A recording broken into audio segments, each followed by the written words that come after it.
ইসরায়েলের প্রীতি বন্ধ করতে হবে। কোকা কোলা তো আছেই, আমরা যারা কফি খাই নেসলে কফি আমরা আজ থেকে পান করব না।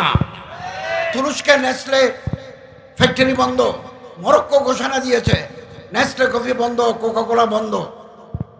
এবং আমাদেরকে জিহাদের প্রস্তুতি নিতে হবে।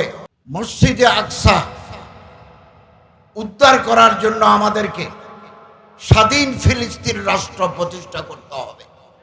স্বাধীন ফিলিস্তিন রাষ্ট্র ছাড়া মসজিদে আকসা উদ্ধার হবে না। ইসরায়েল 7 অক্টোবর থেকে এই পর্যন্ত 38,000 মানুষ মেরে ফেলেছে। রাত্রে রুটি নাই এরকম মানুষের সংখ্যা 15 লক্ষ। এই ইসরায়েলকে লালন করে পালন করে মার্কিন যুক্তরাষ্ট্র, আমেরিকা $600 কোটি প্রতি বছর দেয়। আফসোসের কথা কি, 57টা মুসলমান দেশের অনেক দেশ তলে তলে ইসরায়েলের সাথে ব্যবসা করে। আমাদের এগুলো জানা নাই। তুরস্ক, আমরা এর দোকানকে মহাব্বত করি, কিন্তু এই তুরস্ক ইসরায়েলের 70% লোহা, ডিম, সবজি তুরস্ক থেকে ইসরায়েলে যায়। এর পরিমাণ $500 কোটি,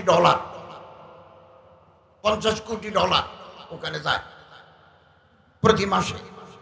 তেল দেয় 2টা মুসলমান দেশ, আজারবাইজান, কাজাখস্তান তেল দেয়। সৌদি আরব এবং আরব আমিরাত ছোট্ট একটা ফ্যাক্টরি ইসরায়েলকে তেল দেয়। এবং ইসরায়েলের যে ডিভাইসেস, ইলেকট্রনিক ডিভাইসেস, এগুলো আমদানি করে মুসলমানরাই আমদানি করে ইসরায়েল থেকে। ভিতরে ভিতরে যারা ইসরায়েলকে তলে তলে সহযোগিতা করে যাচ্ছে তারা হচ্ছে তাগুত। এই তাগুতের বিরুদ্ধে আমাদের আন্দোলন চালাতে হবে। ইসরায়েলের বিরুদ্ধে যেমন আমাদের আন্দোলন, তাগুতের বিরুদ্ধে আমাদের আন্দোলন।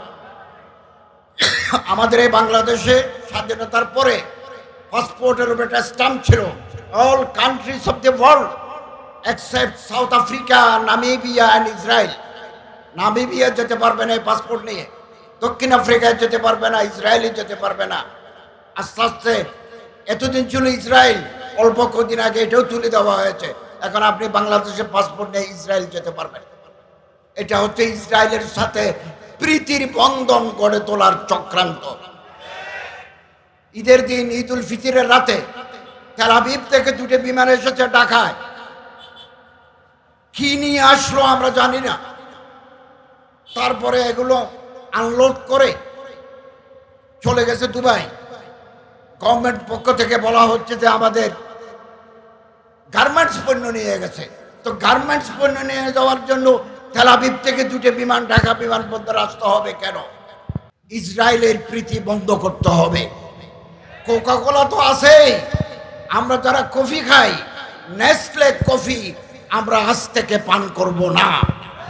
তুরস্কে নেসলে ফ্যাক্টরি বন্ধ, মরক্কো ঘোষণা দিয়েছে নেসলে কফি বন্ধ, কোকা কোলা বন্ধ।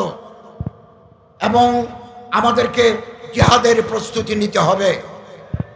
সে জিহাদ কলমের, সে জিহাদ ফিকিরের, সে জিহাদ বুদ্ধিবৃত্তির, প্রয়োজনে সে জিহাদ সশস্ত্র জিহাদেও রূপান্তরিত হতে পারে। মুসলিম শরীফের হাদিস, এমন এক জমানা আসবে মুসলমানদের সাথে ইহুদিদের বোঝাপড়া হয়ে যাবে। এটা ইসরায়েলে হতে হবে কথা নাই, এটা বাংলায়, এটা ভারতে, এটা আজারবাইজানে, এটা কাজাখস্তানে, এটা সেন্ট্রাল এশিয়ায়, যে কোনো আমেরিকায়, যে কোনো জায়গায় হতে পারে। এবং মুসলমান দেখলে ইহুদি পালাবে। মিন ওয়ারাইল হাজার ওয়া শাজার, গাছের পিছনে, পাথরের পিছনে লুকাবে। আল্লাহর হুকুমে ফাকালাল হাজার ওয়া শাজার, গাছ এবং পাথর বলবে ইয়া মুসলিম তাআল হাদা ইহুদি মিন খালফি, আমার পিছনে ইহুদি লুকিয়ে আছে, ফাকতুলহু, তাকে হত্যা করো। আমার মনে হচ্ছে সেই দিন আগামী দিনে অপেক্ষা করছে। অতএব আমাদের এই দেশ নিয়ে চক্রান্ত, আমি 30 বছর যাবৎ ময়দানে বলে আসছি যেটা স্বাধীন খ্রিস্টান রাজ্য করার চক্রান্ত হচ্ছে। মাননীয় প্রধানমন্ত্রীর মুখ থেকে আমরা সেটা শুনেছি।